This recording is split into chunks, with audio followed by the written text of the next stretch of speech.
Hi, this is Celeste, and this is Wait, Is That Legal? A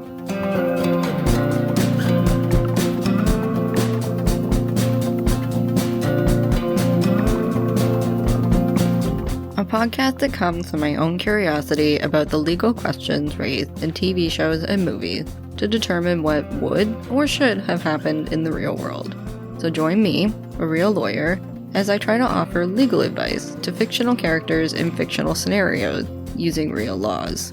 This podcast is not intended to offer real legal advice to real people in real legal situations. It is just for fun.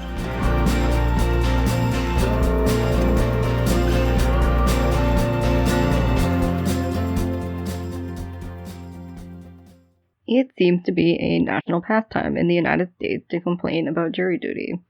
No one wants to get that letter in the mail summoning them to the courthouse to be on call for the week, and even less people want to actually serve on a jury for a trial. So many jokes get made about how to get out of serving jury duty. Mostly it seems that the reasons for this distaste are low pay and lack of freedom, which is maybe just a reflection on how obsessed with work this country is. It is not a joke though. Serving on a jury is one of the most important duties of an American citizen. And yeah, I say that with a little saltiness, because I've been called to jury duty exactly twice. The first time, I was out of the country for college, and the second, it was the week of Thanksgiving, so there weren't many trials on the schedule, and the majority of us were dismissed before lunch on the first day. But seriously, if you ever get called for jury duty, you should see it as your chance to be an active participant in the legal process. With that said, if you do get a summons for jury duty in the mail, what you should not do is watch movies and TV shows for guidance on how to be a juror. Two particular examples, the classic 1957 movie 12 Angry Men and the second season episode One Angry Veronica of the TV series Veronica Mars, show what should not be going on inside of a jury room. But they do offer some good insight into the process of jury deliberation and how much power a jury can actually have over the outcome of a trial. The right to a trial by jury in a criminal proceeding is a fundamental part of the United States justice system and appears in Article 3, Section 2 of the U.S. Constitution and the Sixth Amendment in the Bill of Rights. The right to a jury in a civil proceeding appears in the Seventh Amendment. A jury trial is part of procedural due process, which guarantees a fundamentally fair process when someone's life, liberty, and property are threatened, which are the three essential rights guaranteed by the Declaration of Independence. In fact, the lack of jury trials is also a grievance listed in the Declaration. In a criminal trial, a defendant's liberty is at stake if they face imprisonment, and if they face the death penalty, then their right to life is being threatened by the government. Anytime the state is interfering with an essential freedom, they must ensure that due process is followed. The Fifth and Sixth Amendments guarantee the right to due process at the federal level, and the 14th Amendment applies this right at the state level. The Supreme Court has stated in numerous cases that the purpose of a jury trial is to prevent oppression by the government. In Duncan v. Louisiana, they stated that, quote, providing an accused with the right to be tried by a jury of his peers gave him an inestimable safeguard against the corrupt or overzealous prosecutor and against the compliant, biased, or eccentric judge, end quote. In Williams v. Florida, they noted, quote, this purpose is attained by the participation of the community in determinations of guilt and by the application of the common sense of laymen who, as jurors, consider the case, end quote. The size of a jury is not necessarily fixed. The number 12 is just a leftover of English rule in the American colonies. In English common law, juries consisted of 12 peers of the accused who lived in the vicinity of where the crime was committed. The number of jurors just ended up at 12, over centuries of juries being assembled. The Supreme Court requires that a jury be, quote, of sufficient size to promote group deliberation, to insulate members from outside intimidation, and to provide a representative cross-section of the community, end quote. This number has been further defined as a minimum of 6 and a maximum of 12. The court supports those numbers with studies that have been done to determine the best number for a jury, where it was concluded that a jury any smaller than 6 would not adequately represent minority views, and a jury any larger than 12 would result in more hung juries due to too many opposing views. The studies found that the smaller the jury, the more likely they would come to the wrong conclusion, and were more likely to convict an innocent defendant. In the end, the court decided that juries should be between 6 and 12 people. The role of a jury is to be the finders of fact, in contrast to the judge, whose responsibility is to interpret and apply the law. The jury's job is to observe the trial with an open mind, and at the end decide whether the evidence supports a guilty verdict based on the guidance given by the judge. Criminal defendants are innocent until proven guilty, and the burden of proving guilt rests solely on the prosecution. The prosecution must prove each element of the crime beyond a reasonable doubt, which is a fairly high threshold compared to civil cases, where the burden is a preponderance of the evidence or by clear and convincing evidence. The prosecution proves their case by introducing evidence, both physical and testimonial. The job of the defense attorney is simply to show doubt by exposing the weaknesses in the prosecution's argument, questioning the credibility of witnesses, and introducing alternative theories of the case. The jury is presented with both sides of the case and then deliberates amongst each other whether the burden of proof was met. The jury can only discuss the actual evidence presented in the trial, but they can decide whether they believe the physical evidence is convincing and if the witnesses are credible. Because jurors are chosen as a cross-section of the community, it is expected that they will consider their own lived experience and common sense as part of their decision, but they are discouraged from allowing their personal beliefs and biases to overshadow the evidence. One of the most important pretrial events is jury selection, or voir dire. It is the process through which a jury is selected from a larger group of prospective jurors. Potential jurors are summoned at random from various sources, like tax records, driver's licenses or vehicle registration, or voter registration rolls. After being summoned, the potential jurors are narrowed down even more by being randomly placed into a jury pool for a specific trial. The judge and the lawyers narrow down the pool to 12 jurors, with 1 or 2 alternates, by questioning the background of the potential jurors and determining if they are able to be unbiased and fair. Each side is given a certain number of peremptory challenges that they can use to strike jurors without cause. Jurors cannot be disqualified based on gender or race alone. There has been a lot of research done about jury selection and makeup, and there are even jury consulting firms and specialists that will help attorneys prepare for voir dire. Once a jury is selected, they are sworn in and become part of the trial. 12 Angry Men and Veronica Mars present 2 examples of a jury's post-trial deliberation process. They have some unique differences and some similarities, so let's start with 12 Angry Men. There are 2 unique aspects to the case presented in 12 Angry Men: the makeup of the jury and the fact that it is a death penalty case. Both of these issues are products of the time the teleplay was written and when the movie was filmed. The teleplay for 12 Angry Men was written in 1954 and takes place in the state of New York. This is notable because it is pre-Furman v. Georgia, when in 1972 the U.S. Supreme Court put a nationwide moratorium on the death penalty. New York State had the death penalty back in 1954, and it was reinstated after Furman, though the new laws passed in 1973 were struck down by the New York Court of Appeals in 1977 and 1984. Another law was passed in 1995 and struck down in 2004. But none of the post-Furman laws really mattered in New York, because the last execution to take place was in 1963. By 2007, the death penalty was effectively abolished, when there were no more prisoners on death row and no laws left on the books. A major plot point of 12 Angry Men is that they are deciding whether this 18-year-old kid will be sent to the electric chair. Not only are they determining his guilt, they are also determining his punishment, because there is a mandatory death sentence for murder. Juror 8, who initially is the only juror to vote not guilty, expresses deep concern with this state of affairs. At first, he just wants everyone to take some time to really deliberate and appreciate the gravity of the situation they're in. Later, he openly expresses that all of the evidence does seem to point to the kid's guilt, but he just feels that the kid's lawyer didn't do enough, and he can't send someone to the chair because they had a bad lawyer.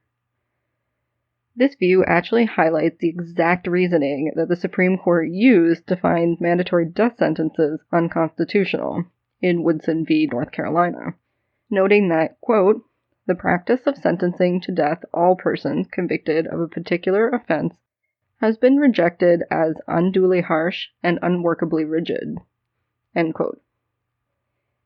The court cited numerous studies showing that juries were often unwilling to find defendants guilty solely because they did not agree with the mandatory sentence. In fact, even when juries were given discretion to impose the death penalty, they often did so sparingly. This unwillingness to convict despite the weight of evidence against the defendant is sometimes called jury nullification. Jury nullification is a bit of a hot topic in criminal law, and regularly appears in comments and posts across the internet. However, it is not a new concept.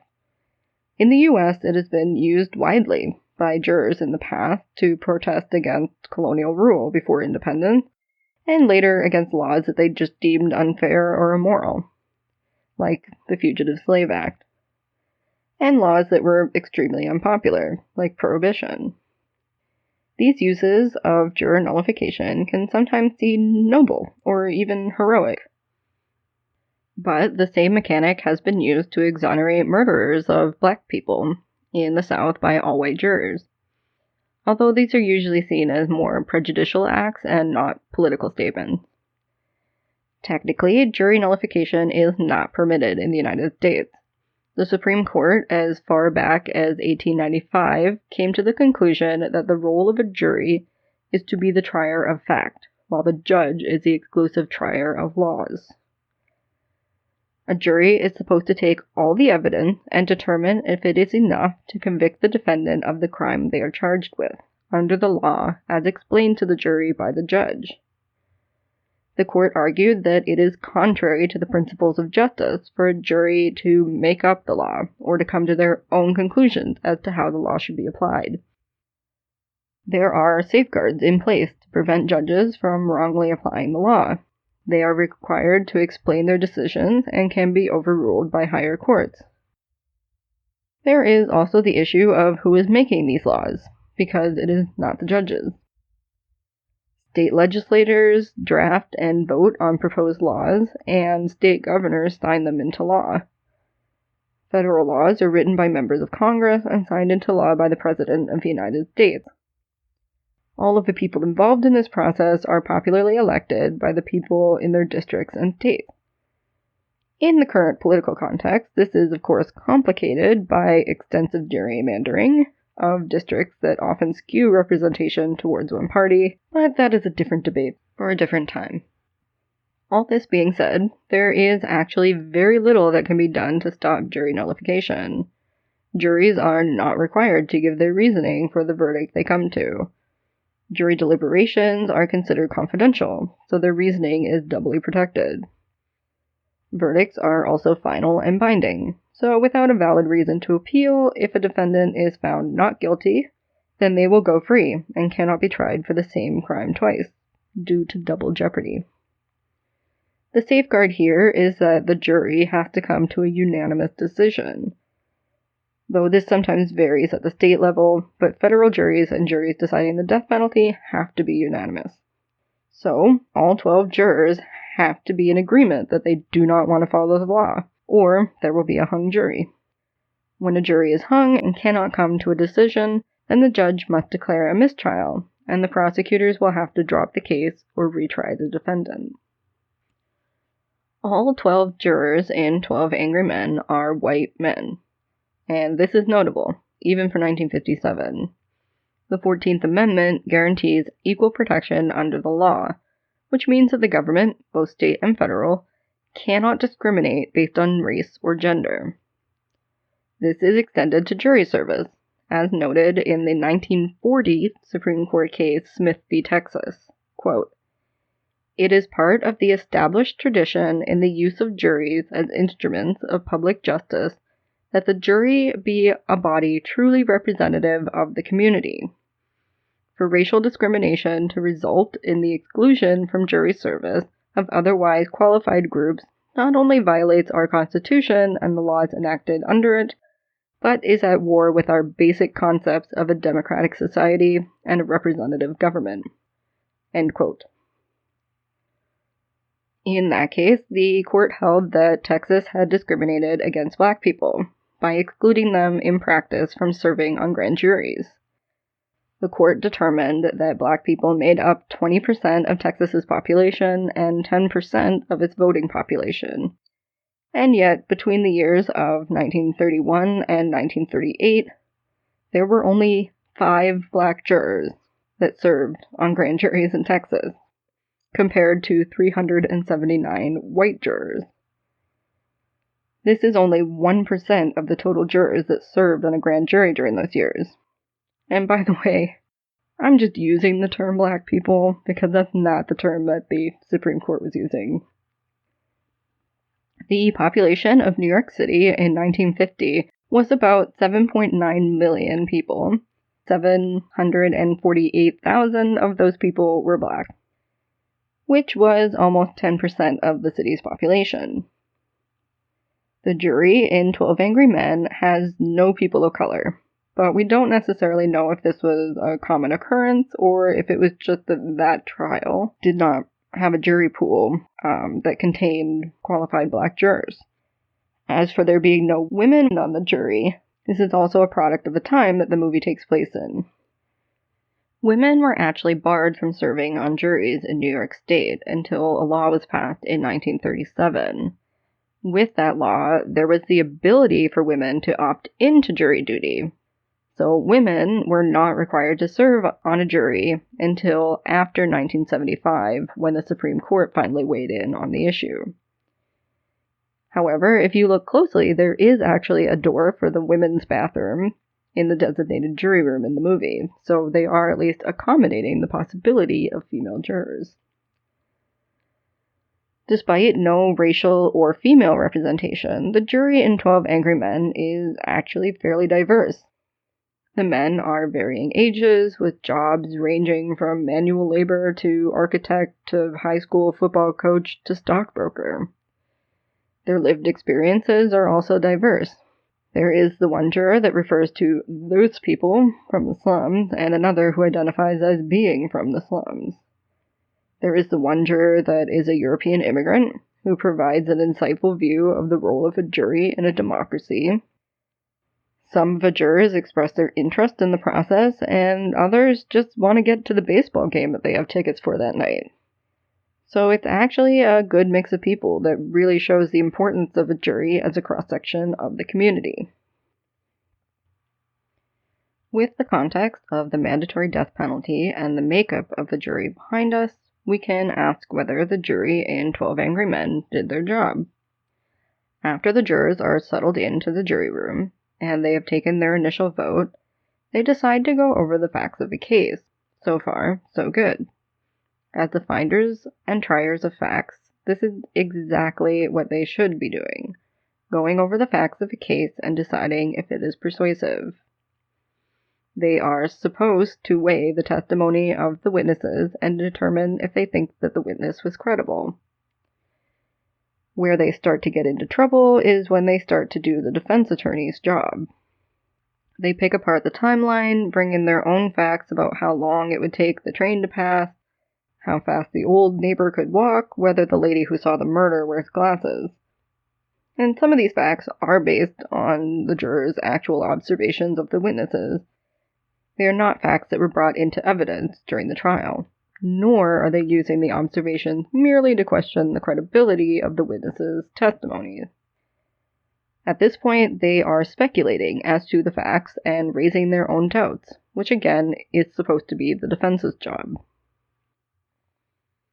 Then they go completely off the rails and into jury misconduct territory when Juror 8 introduces his own evidence. When the jurors are discussing the knife and how unusual it was, Juror 8 takes out a knife that is exactly the same. He explains that he went for a walk through the neighborhood where the crime took place and found a store that was selling the same knife. He bought it for $6.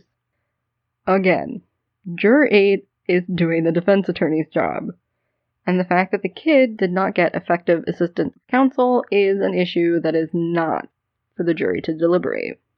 Actually, Juror 8 is in direct violation of the current jury rules in New York. The preliminary instructions given to juries in New York contain a list of things that they should not do. They should not talk about the case outside of a jury room, even to other jurors. They should not do research on the case, of any of the facts or the witnesses or the laws involved in the case. They should refrain from watching any news reports or social media posts about the case. And they should not visit any location that is part of the trial. The instructions give an example speech for the judge, which includes why the rules are there. It says in part, quote, "Our law also does not permit you to visit a place discussed in the testimony. First, you cannot always be sure that the place is in the same condition as it was on the day in question. Second, even if it were in that same condition, once you go to a place discussed in the testimony to evaluate the evidence in light of what you see, you become a witness, not a juror. As a witness, you may now have an erroneous view of the scene that may not be subject to correction by either party. That is not fair. Finally, our law requires that you do not attempt to research any fact, issue, or law related to the case. Your decision must be based solely on the testimony and other evidence presented in this courtroom. It would not be fair to the parties for you to base your decision upon information you acquire outside of the courtroom. These rules are designed to help guarantee a fair trial." End quote. My guess is that jury instructions back in the 1950s were maybe not as explicit as they are today. It does seem that jury instructions seem to evolve to fit the times and also to account for past misconduct of jurors. The judge at the beginning of a movie does not really give any rules to the jurors, and it doesn't seem that the jurors were even given any written instructions to take into deliberation with them. Jury instructions are given to the jury for deliberation to help guide them in coming to a verdict. They usually are hotly debated between the prosecution and defense before the end of a trial to try and get the most favorable wording for their side. The instructions lay out the charges against the defendant and outline each element of the crime or crimes charged. If the defendant is claiming an affirmative defense, like self-defense, then this is also included. The instructions also will explain the burden of proof. Had the jury in 12 Angry Men been given instructions, they might have had a better understanding of reasonable doubt. The model jury instructions for New York offered this explanation of reasonable doubt.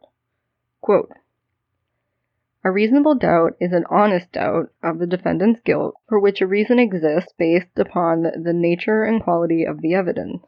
It is an actual doubt, not an imaginary doubt. It is a doubt that a reasonable person acting in a manner of this importance would be likely to entertain because of the evidence that was presented or because of the lack of convincing evidence." End quote.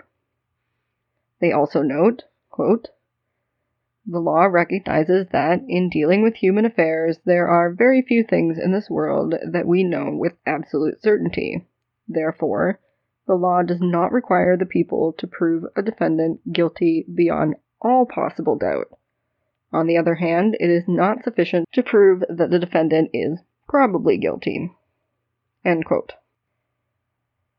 This is notable because there is a debate between the jurors about a fact being possible versus being probable. And later, one of the jurors talks about needing to be certain of the kid's guilt to send him to die. Reasonable doubt does not mean that there is some doubt.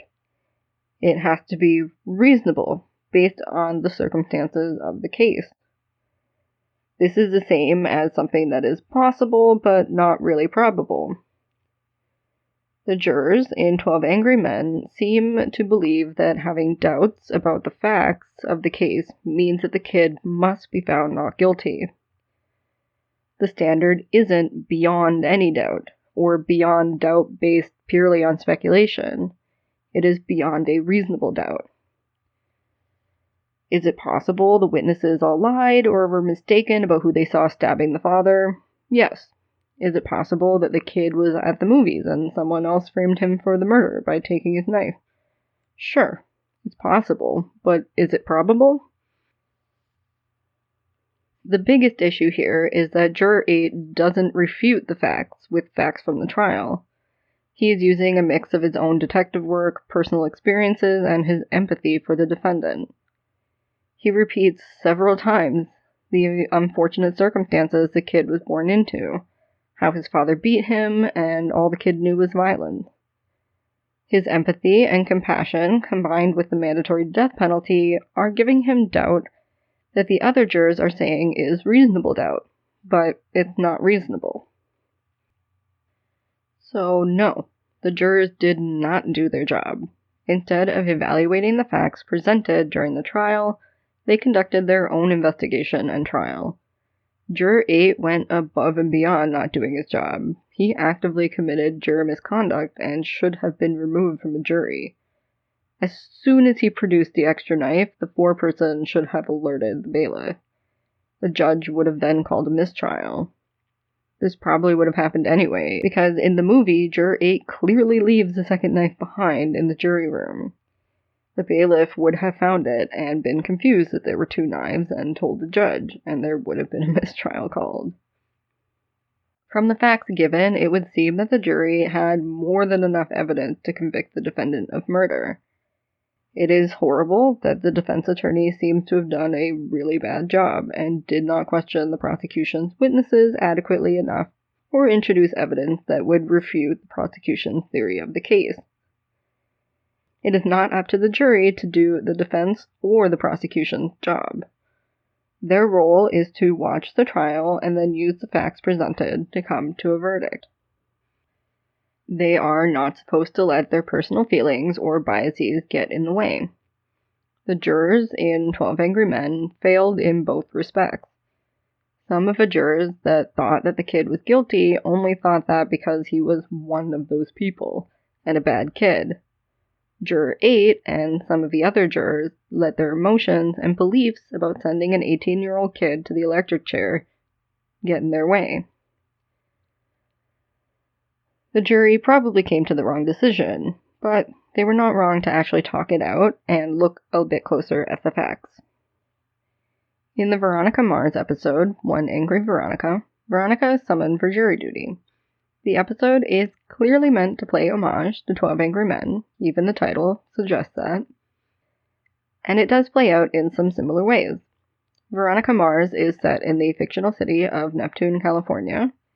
The jury that Veronica is on must decide if the co-defendants are guilty of aggravated assault. In the Veronica Mars case, the initial jury vote is 11 not guilty and 1 guilty. So instead of trying to sway the jury away from conviction, the lone dissenter is actually trying to convince the others of the defendant's guilt.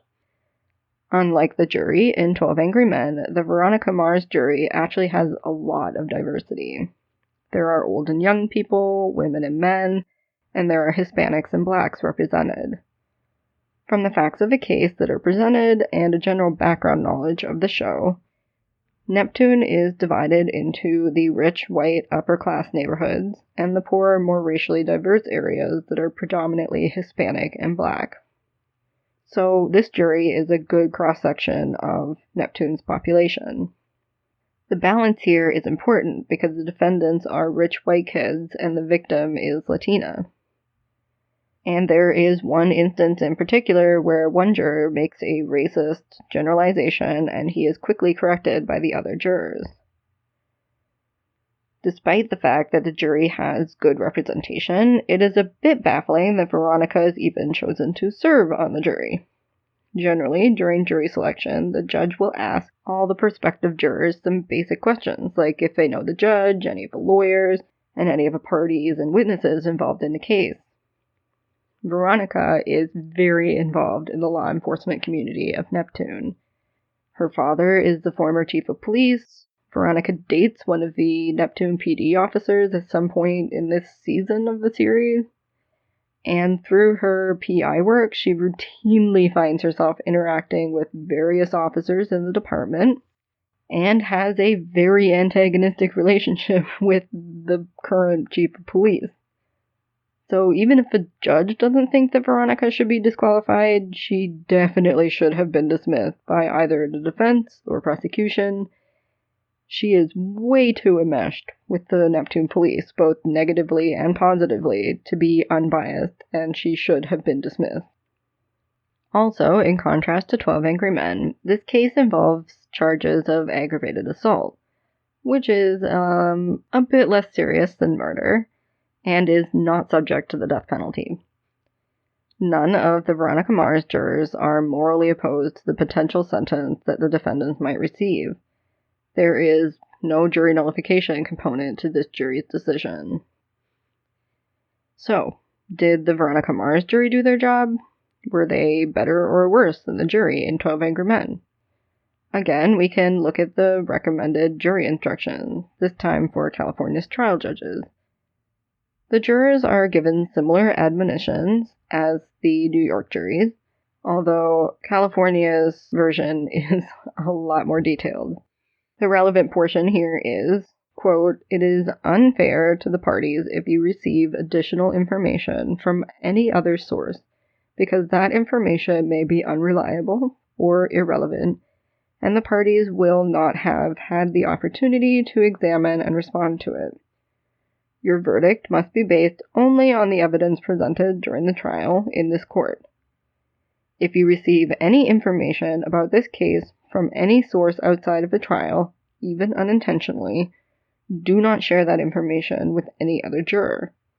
If you do receive such information, or if anyone tries to influence you or any juror, you must immediately tell the bailiff." End quote. The instructions also provide guidance on the reasonable doubt standard. Quote, "Proof beyond a reasonable doubt is proof that leaves you with an abiding conviction that the charge is true. The evidence need not eliminate all possible doubt, because everything in life is open to some possible or imaginary doubt." End quote. During the jury deliberations, Veronica has a conversation with one outside person and is given information about one of the witnesses by her own dad. The conversation is actually pretty innocent, despite the fact that it is with a member of a local Latino gang member, and it could be seen as juror intimidation. He asks if she is going to let two rich white kids get away with beating up a Mexican girl from his neighborhood. When Veronica replies that she cannot discuss the case, he says that he doesn't want to prejudice her. So while Veronica does not start the conversation, and she responds in the way that the instructions tell her to, she probably could have informed the bailiff of the conversation. But more egregious is the information that Veronica receives from her dad. Keith Mars gives Veronica an early Christmas gift of a laptop and encourages her to try it out. When she opens the laptop, there are two articles about one of the witnesses, saved as the background. And this is crazy because it is not even just up on the screen, he was researching it and then he forgot to exit out of the article. He actually made these articles into the background of the laptop. So he didn't even want plausible deniability. Instead of immediately averting her gaze and closing the laptop, Veronica reads the articles. The next day, she brings up the witness in deliberation. She doesn't overtly disclose the information that she learned, but she does intentionally jog the memory of one of the jurors as to the witness's former football career.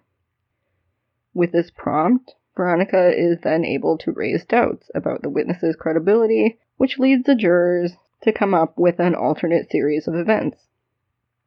This ends up convincing all of the jurors, minus one, that the defendants are actually guilty. The one juror goes along with the guilty verdict, but only because he believes the defendants will win on appeal, which is 100% not how a jury should reach a verdict. If he truly believes that they are so innocent they will win on appeal, then he needs to stick with his vote for not guilty, even if it means a hung jury.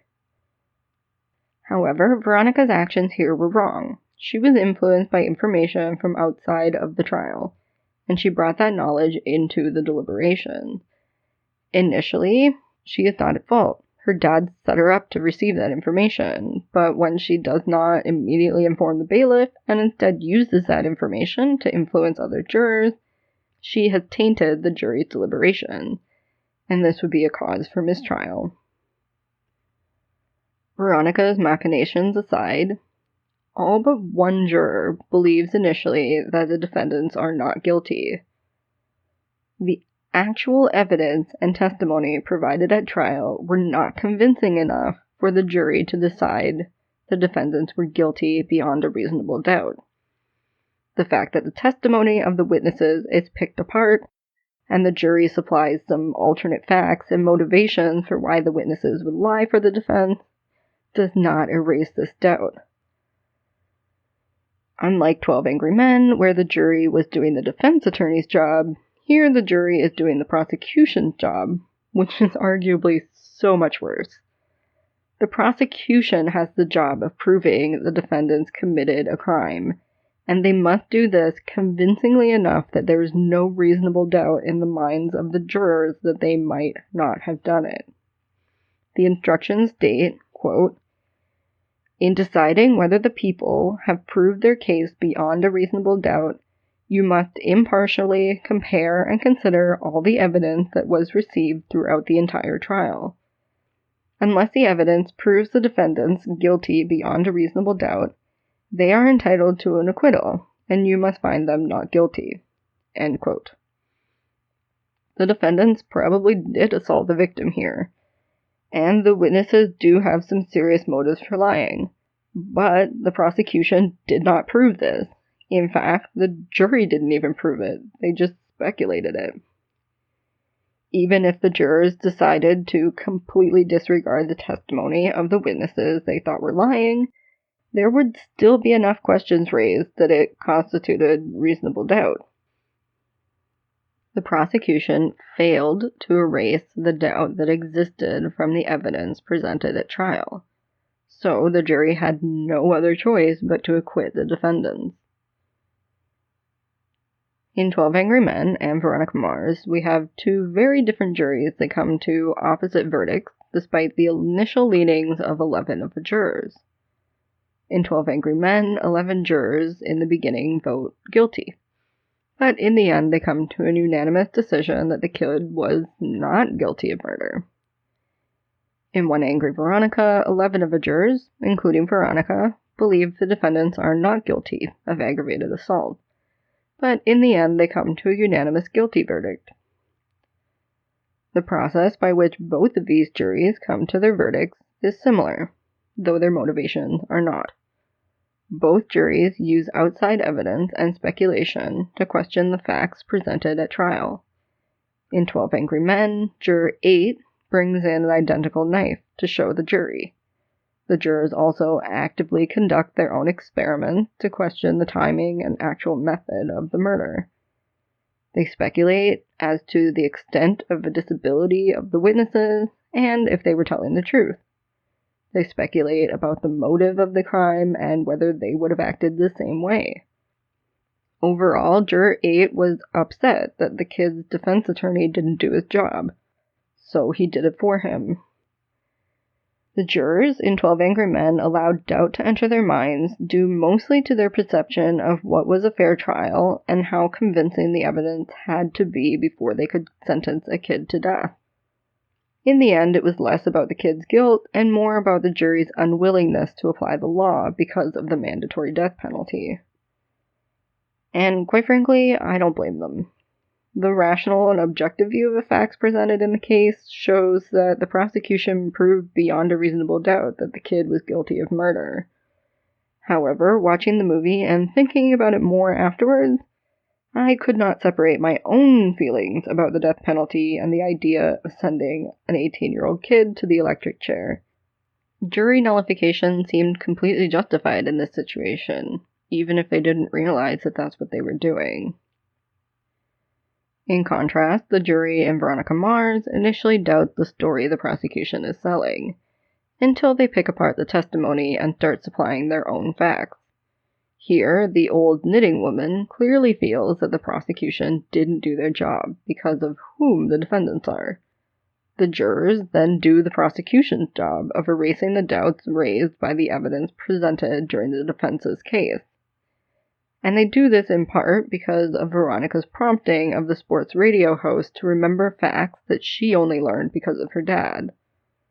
Sure, the jury may feel that it is unfair that the defendants will go free, but they have no choice. With the facts presented to them in trial, the prosecution failed to prove guilt beyond a reasonable doubt. Even worse, they allow their prejudices and beliefs about how the criminal justice system treats rich white boys to sway their decision. There is also something to be said for erring on the side of finding someone not guilty. The state has the discretion of deciding whether to bring a case or if they need more evidence from the police. They also have vastly more resources available to them, so it is only fair that they have enough evidence to overcome a person's fundamental rights to life and liberty. In the cases where the prosecution does not meet the burden of proof and the jury is left with reasonable doubt, it is important they vote to acquit. Ideally, all trials would be both fair and the prosecution and defense would do great jobs, giving the jury all the evidence that they need to confidently come to a unanimous verdict. However, human beings are not perfect, and there is a lot of room for error in the administration of justice. The role of the jury is an important safeguard, even if it comes down to disobeying the law. A jury is a cross-section of the community and is meant to represent the values of the community.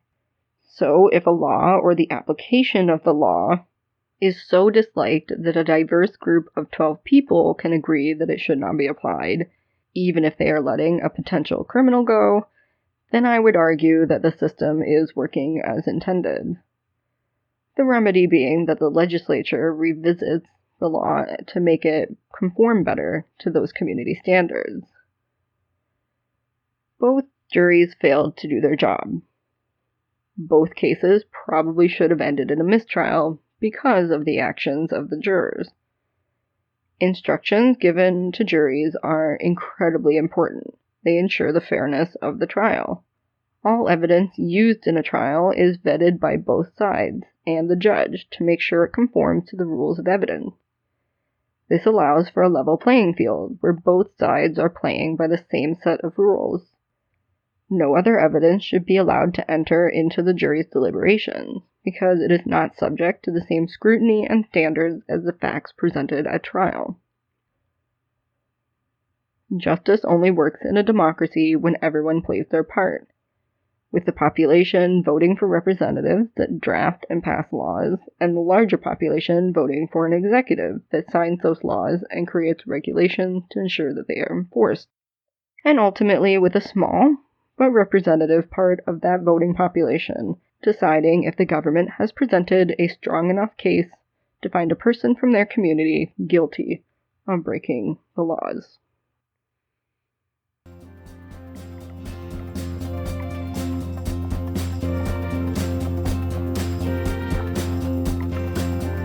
Thank you for listening.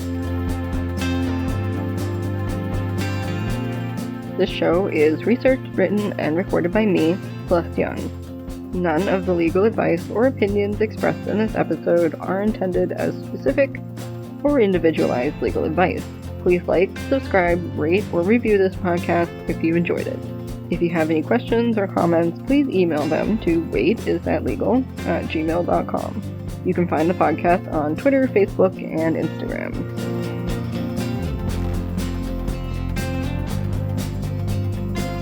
All it takes is 12 angry people to decide someone's guilt or innocence.